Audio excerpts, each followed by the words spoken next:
गोवर्धन पर्वत की कहानी।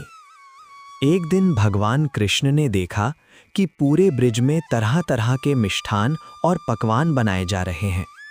पूछने पर पता चला ये सब मेघ देवता इंद्र की पूजा के लिए तैयार हो रहा है। इंद्र प्रसन्न होंगे तभी वर्षा होगी, गायों को चारा मिलेगा तभी वे दूध देंगी और हमारा काम चलेगा। ये सुनकर भगवान श्री कृष्ण ने इंद्र की निंदा करते हुए कहा कि पूजा उसी देवता की करनी चाहिए जो प्रत्यक्ष आकर पूजन सामग्री स्वीकार करे।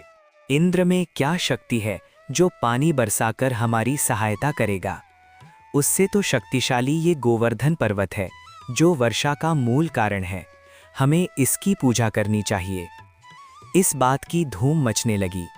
नंद जी ने एक सभा बुलवाई और सबके सामने कृष्ण से पूछा कि इंद्र की पूजा से तो दुर्भिक्ष उत्पीड़न समाप्त होगा, चौमासे के सुंदर दिन आएंगे, गोवर्धन पूजा से क्या लाभ होगा?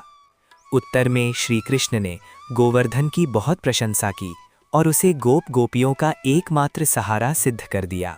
कृष्ण की बात से समस्त ब्रजमंडल प्रभावित हुआ। उन्होंने घर जाकर अनेक प्रकार के व्यंजन, मिष्ठान आदि बनाए और गोवर्धन की तराई में कृष्ण द्वारा बताई विधि से भोग लगाकर पूजा की।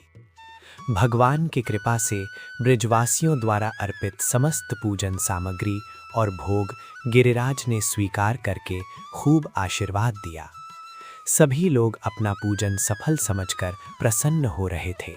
तभी नारद जी इंद्र महोत्सव देखने के लिए ब्रज आए तो उन्हें पता चला कि इस बार कृष्ण के बताए अनुसार इंद्र की बजाय गोवर्धन की पूजा की जा रही है। ये सुनते ही नारद जी तुरंत इंद्र के पास पहुंचे और कहा, राजन, तुम तो यहाँ सुख की नींद सो रहे हो और उधर ब्रजमंडल में तुम्हारी पूजा बंद करके गोवर्धन की पूजा हो रही है। इसे इंद्र ने अपना अपमान समझा और मेघों को आज्ञा दी और कहा कि गोकुल जाकर प्रलयकारी मूसलाधार वर्षा से पूरा गांव तहस नहस कर दे। पर्वताकार प्रलयकारी बादल, उनकी गर्जना और मूसलाधार बारिश से ब्रिजवासी घबराकर कृष्ण की शरण में पहुंचे। उन्होंने पूछा कि अब क्या करें? कृष्ण ने कहा, तुम गायों सहित गोवर्धन की शरण में चलो, वो जरूर तुम्हारी रक्षा करेगा। सारे ग्वालबाल गोवर्धन की तराई में पहुंच गए। श्री कृष्ण ने गोवर्धन को कनिष्ठा उंगली पर उठा लिया।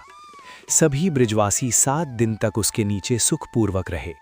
उन्हें किसी प्रकार की कोई तकलीफ नहीं हुई। इंद्र ने पूरा जोर लगा लिया पर वो ब्रिजवासियों का कुछ बिगाड़ नहीं पाया। भगवान की महिमा को समझकर अपना गर्व त्याग कर वो स्वयं ब्रिज में गया और भगवान कृष्ण के चरणों में गिरकर अपनी मूर्खता पर पश्चाताप करने लगा। 7वें दिन भगवान ने गोवर्धन को नीचे रख दिया।